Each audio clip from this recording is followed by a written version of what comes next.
I'm proud that kind of related to bring an extra 200 jobs to the Philippines, which is, in my feeling, problem of the Philippines that brightest people are leaving.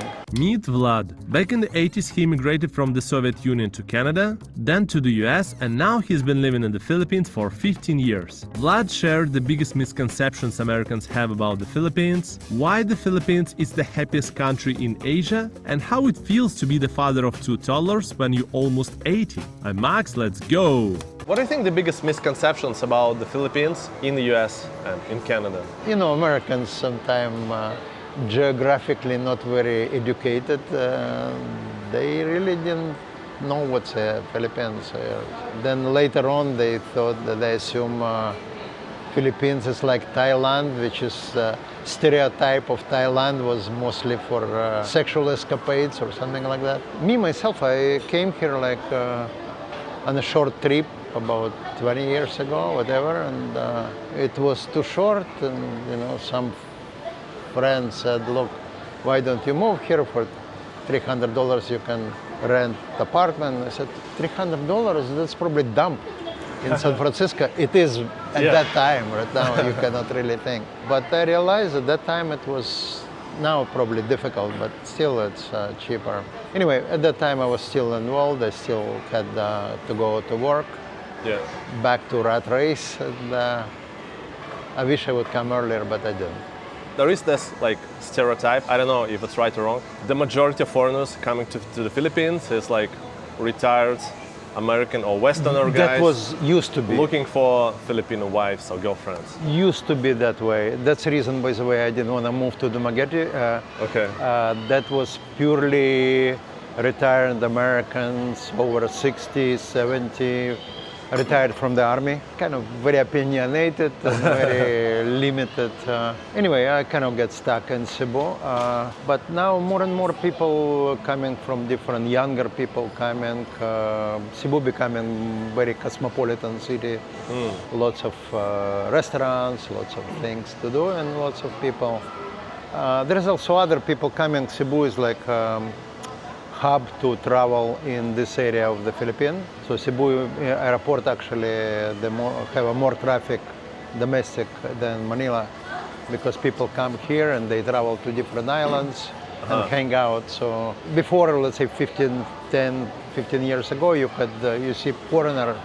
It was easy to say, hey, how are you? Like, where is a good place to eat? Or how are you? And we become friends with many, right? But now there is people who travel and they came for a day to switch plane, to go somewhere. And they're visibly different. Also, Philippines has some kind of more liberal visa policies for tourists. I do have a permanent retirement visa, but some people stay on tourist visa for 3 years by extending. Every 3 years you need to exit. That's very unique, I would say. I mean, I was surprised when I heard about it. Like 3 years you can stay, like it doesn't matter like how much you stay in the country, there is no limit. So basically 3 years and then just extension. It's like, wow. Even in Thailand, there is no such rules. In Thailand you need to figure out what visa to get, like working visa or like any type of visa. But here's like just easy. Here they don't know word visa run, once 3 years. You get out. People used to go like fly to Hong Kong in the morning and return in the afternoon. Just once in 3 years. What's the specific to be with the Filipino girlfriend and then with Filipino wife?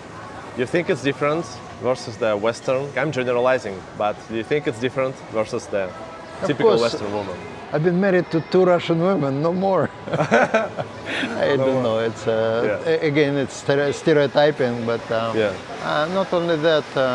And again, I don't think it's a stereotype. I'm aware of many failed marriages here.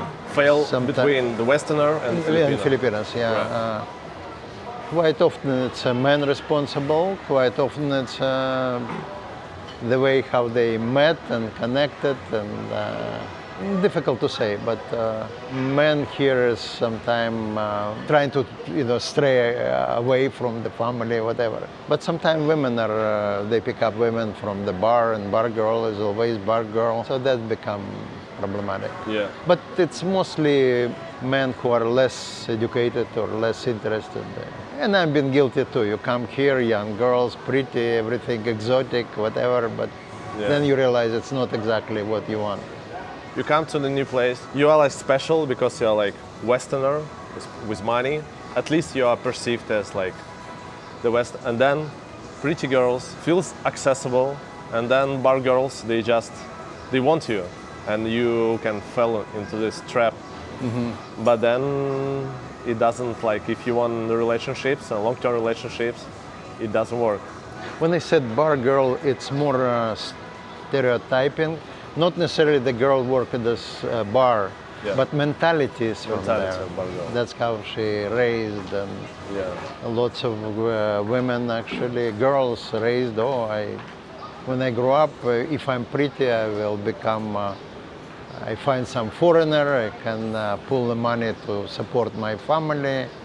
This is very strong in the Filipinos, like children, like they raised this obligation. Look, I give you life, I give you food, now you have to support me. And it's kind of, perhaps it's similar was in Europe, let's say 200-300 years ago, or maybe even 100 years ago. It was a big family, no social welfare system or thing, so people had many children, some of them died, those who did not die had to support parents. So here you think it's not like a choice, they choose to help their parents, or like the extended family, big family normally, but they're kind of supposed to. And if you don't do it as a girl, you kind of will be perceived as a betrayal or something like that. It depends what kind of family it is. If the family raised that way, by the way, lots of failed relationships or marriages is built on the situation, like the bigger house the guy the more and more family moved in. In my son's company, it's some friend's company, programmer, very talented guy, and they said, look, you're doing a good job, I'll give you another raise. And he said, no, don't give me a raise, give me some bonus or whatever, because every time I have a raise, another member of the family quit the job. Anyway, it's a little bit kind of ironic, but there is a family support build is very strong. Yeah, but that's the thing. But middle class is strong now. They're really developing differently. So the middle class is picking up, is getting stronger and bigger. Yeah, in the last 15 years, look, my son's company, my friend's company, they all employ people. And those people learning, training, and they upgrading their skills and making more and more money. And then they, after COVID, they can get even direct contracts with foreign companies. It's become more and more developed country.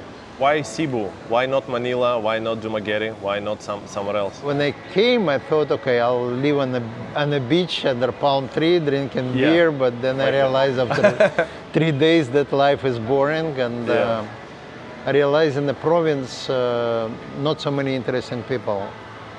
Foreigners, usually those who trying to survive on very little, which means less educated, less money. It's a stereotype again, not always. I have quite few friends who live in the provincial side, and the Filipinos who are educated, whatever, they kind of gravitate to the city. They may have some hacienda or some farm generating, so they visit, but they don't stay there. Their children are sent to school, so they now have to come closer to children. I like province, but you really... Also, I'm kind of city boy, I always live in the city. Why not Manila? In Cebu, stereotype against Manila, like very busy, traffic, polluted, whatever. Few of my friends went north of Manila, near Clark Airport. There is a new developed area for business process outsourcing, whatever. I've been there. Anyway, here is home. Yeah, here is home. Mountains. Here in 10, 20 minutes, I'm on a motorcycle going through the beautiful mountains, and now almost so many different restaurants, coffee shops there. You meet friends there, and other motorcycle friends or whatever, or you just say hello to anybody. What would be your advice for foreigners who are thinking to come to Philippines or to move to the Philippines? How not to make like mistakes, or like how to immerse yourself into the culture? Like what would be like any advice basically for foreigners who are thinking about the Philippines? Westerners more accustomed to certain order, and here is some kind of disorder, something not that, and you start to ask questions. Why is it happen? I mean, it's so simple. So if you start asking this question, you're not happy. You will not be living happy. And what I discovered, the most unhappy actually Germans. Germans? Yeah. Unhappy?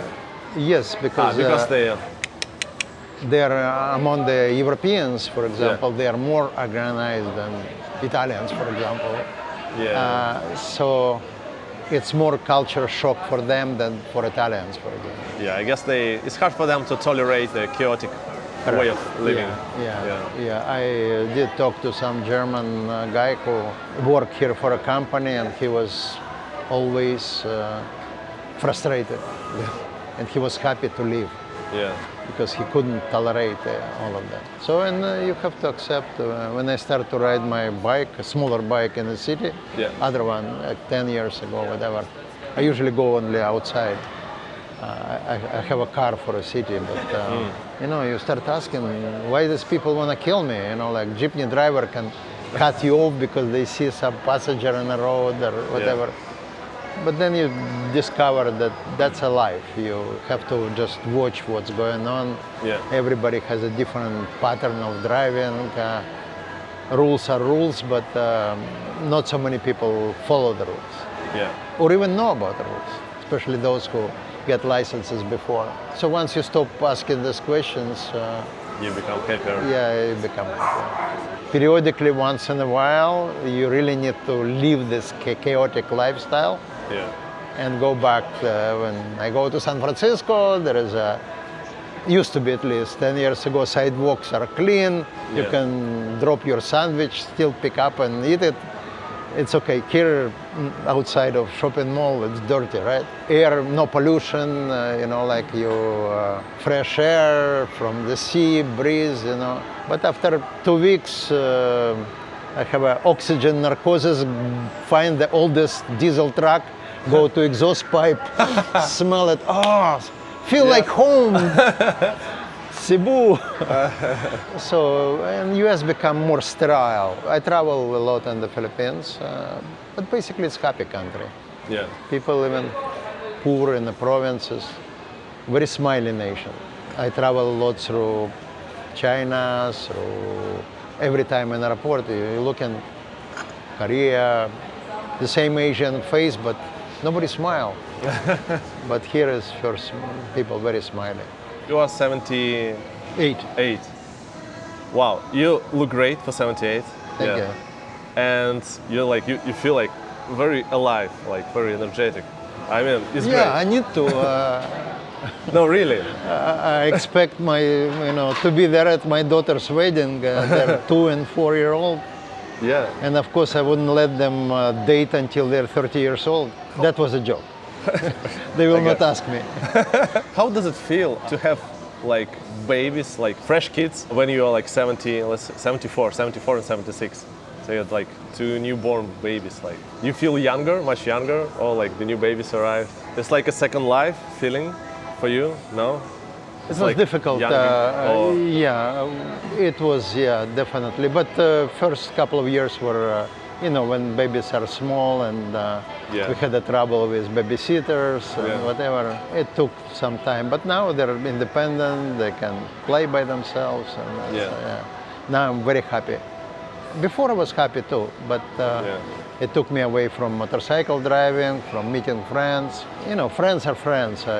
I'm blessed of having many friends all over the world, and they're friends even if you don't see them. But I disconnected because of the time for a family.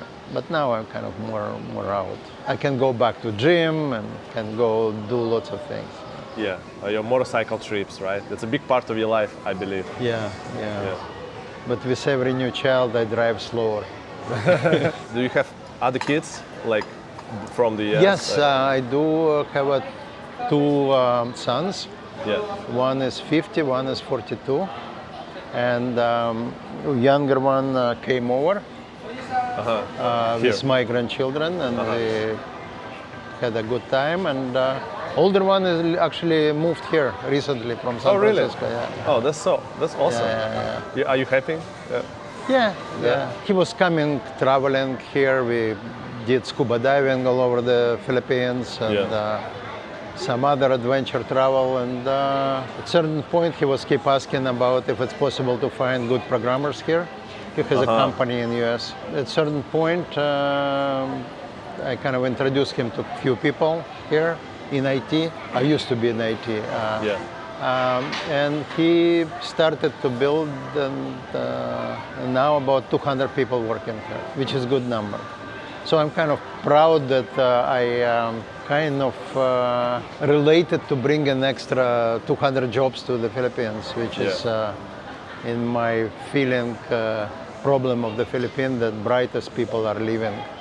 Yeah, Filipino people, yeah. Brightest Filipinos, opportunities not as limited, more limited. But now with this digital nomads, people like my son, more and more jobs become available for more educated people. What are the main principles in life that you discovered through your life that makes you happy being like 78-year-old? Like something really important in your life. What fulfill your life? Apart of the family, I guess the family is like the big part of it. But what else? I think it's nice to go through the life, seeing funny side of the life. Like what? If you can. Well, even now, you and me, speaking English, although with the same Russian accent. That's funny. Yeah, that's funny. Lots of other things which sometimes could be irritated, but you can find fun in it. Yeah. So if you go through life with a smile, it's become more nice. And I don't know, I have this theory which I cannot substantiate, but people who are not happy, people who I know much younger than me died, but they were not happy with their lives, they were frustrated, they were whatever. I cannot explain it, but I think energy of the person, if he's happy, is fighting off all these diseases or whatever. But I'm not medical doctor, that's just my feeling. Or at least when you die with a smile. Good. Yeah. People ask me about, you go into gym so often. I said, they give a 20% discount on Undertaker if you're in a good shape. Undertaker, you know that, in a cemetery. Anyway, you need to joke about yourself. Yeah. What's the meaning of life for you? That's too complicated. I don't know that. Don't know yet. I went through different periods of my life. Recently converted. In Russia, I was kind of a dissident, except I didn't want to waste my life fighting the system. Yeah. And because of my Jewish roots, I was able to get out of it. Then I became a brainwashed capitalist. As a recently converted capitalist, initially meaning of life was for me to learn how to make money in Canada. I got a job after 2 weeks, and then I talked to some Canadian friend, and he told me, oh, you know what, I finally reached this point that I don't need to work. I said, really, you planning to quit? He said, no, I don't plan to quit, but I feel much better because I have enough saving that I don't have to work, and it makes me a better employee. And I thought, I want to reach that. Then buying a house, then make more money. So that was a different meaning of life, Yeah. When you become from socialism converted to capitalism, then you keep doing this and this, and so it's always different. So I did take lots of risks. I was involved in lots of projects outside of my software business, but I'm not sure that that was a new meaning of life. If you are interested, I'll tell you. At the age of 40 in San Francisco, I just got divorced, and I thought I'll make money in 5 years. I will retire in South Pacific. I'll buy a sailboat, and that's what my meaning of life will be. I didn't calculate that I still have children who are still in kind of process of growing up. But that was my dream. Of course, when you take in too many risks in achievement of dream, you know, sooner or later you get nailed, which I was and whatever. Many years later, I was skiing in Sierras, and I came a little bit earlier.